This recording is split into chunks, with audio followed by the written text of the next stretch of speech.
Bonjour tout le monde, toujours avec les caractéristiques et cette fois avec la caractéristique d'un dipôle actif.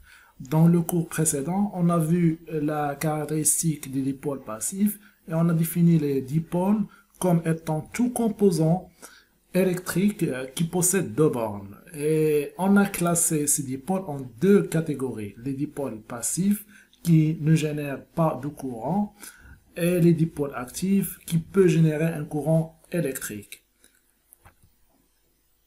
Commençons par une définition. Un dipôle actif, c'est un dipôle grâce auquel un courant électrique peut circuler dans un circuit électrique fermé. Prenons par exemple une cellule photovoltaïque, c'est un dipôle actif. Les accumulateurs sont des dipôles actifs et les piles sont des dipôles actifs. Donc maintenant, pour mieux comprendre la caractéristique d'une pile, prenons cet exemple sur lequel on a une pile, un voltmètre pour mesurer la tension, un ampèremètre pour mesurer l'intensité du courant et une ampoule à filament. Donc, lorsque l'interrupteur est ouvert, le voltmètre indique la valeur 9 volts. C'est ce qu'on appelle la tension à vide de la pile. Et le courant qui circule dans le circuit, évidemment, c'est 0 parce que l'interrupteur est ouvert. Donc, il n'y a pas de courant qui circule dans le circuit.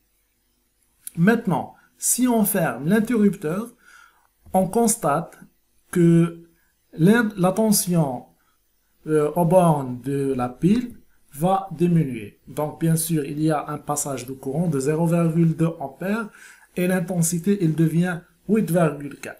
Donc, revenons, lorsque l'interrupteur est ouvert, c'est 9 volts.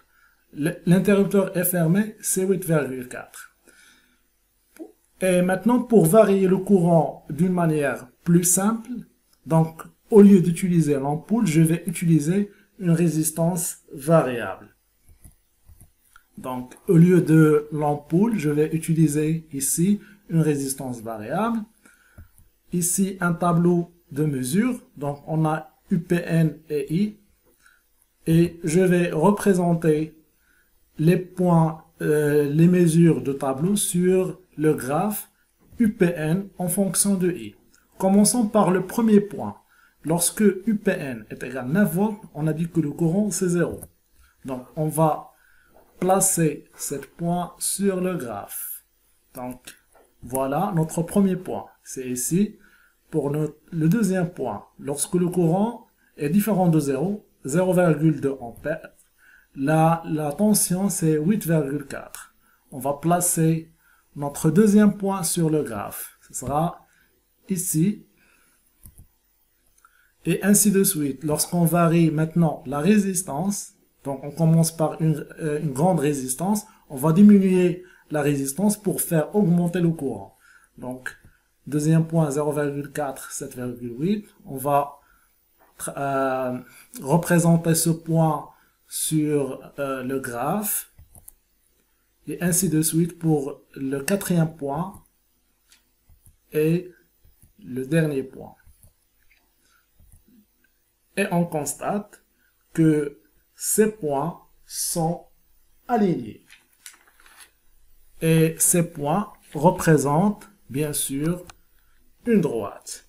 Et toute droite, on peut décrire toute droite par l'équation y est égale à ax plus b. Et si y, c'est UPN. Et x, c'est i. Donc, l'équation, ça sera UPN est égal à AI plus b. Avec a, c'est le coefficient directeur de la droite. Et b, c'est l'ordonnée à l'origine. Donc, maintenant, on va chercher a et b. Donc, on a dit que b, c'est l'ordonnée à l'origine. Ça représente l'intersection de la droite avec l'axe des ordonnées. C'est ce point-là, c'est 9 volts. C'est ce qu'on appelle E. C'est 9 volts, c'est la force électromotrice du générateur. Elle est en volts. Pour le A, c'est le coefficient directeur de la droite. On constate que la droite, elle est décroissante. Donc A est négatif.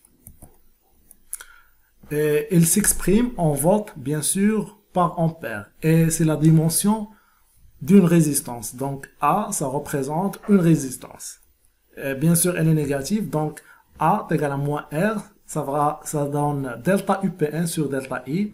Donc après calcul, en prenant 2 points, en faisant la variation de UPN sur la variation de I, ça donne 3. Donc R, c'est 3 ohms. Donc l'expression du UPN, ça sera E moins RI. UPN, c'est E moins RI. Pour la convention générateur, lorsqu'on représente un générateur, la tension UPN et le courant I sont dans le même sens. Maintenant, finalement, on va parler de ce qu'on appelle le point de fonctionnement. Pour le point de fonctionnement, lorsque un circuit est composé d'un générateur et d'un récepteur, l'intensité du courant qui traverse le circuit et la tension aux bornes du dipôle actif, ces deux grandeurs, elles définissent le point de fonctionnement. Donc, pour avoir le I, donc, on a ici UPN, la tension aux bornes du générateur. Donc, on peut constater que I et UPN sont dans le même sens. Par contre, UAB et I sont dans le sens contraire. C'est la convention ici récepteur. Ici, c'est la convention générateur. On a UPN égale à UAB. UPN, on a dit que UPN c'est E moins RI. Et UAB, d'après la loi d'Ohm, c'est R fois I. On va factoriser par I. Donc I facteur de R plus R, petit r, est égal à E. Donc I, ce sera E sur R plus petit r. Et notre point de fonctionnement, c'est ce courant-là, c'est I, on va l'appeler IF, ce sera E sur R plus R, donc c'est 9 sur 12 plus 3, ça donne 0,6 ampères. Et pour la tension, c'est ce qu'on appelle UF. UF, c'est égal à la tension UPN, ce qui va être égal à la tension UAB, ça sera R fois I. On a déjà calculé I, c'est E sur R plus petit r, ça donne E fois R sur R plus petit r. Après calcul, on trouve que UF est égal à 7,2 volts. Maintenant, on va trouver les mêmes résultats par une autre façon, c'est ce qu'on appelle la méthode graphique. On va représenter la caractéristique du générateur et la caractéristique du récepteur sur le même graphe. Commençons par la caractéristique du générateur. On a déjà tracé la caractéristique du générateur. C'est une droite décroissante. Voilà, il commence par 9. Donc, la force électromotrice. Maintenant, on va tracer la caractéristique de la résistance. UAB est égal à RI. C'est une fonction, bien sûr, linéaire. Donc, il passe par le centre. La voilà. Et l'intersection de ces deux droites, ça représente le point de fonctionnement. Donc, en faisant la projection sur l'axe des I et sur l'axe du U, on retrouve notre point de fonctionnement. Donc, c'est 0,6 pour IF et pour U, c'est 7,2. Et ça confirme ce qu'on a trouvé algébriquement. Donc, ça sera tout pour aujourd'hui et je vous remercie pour votre attention.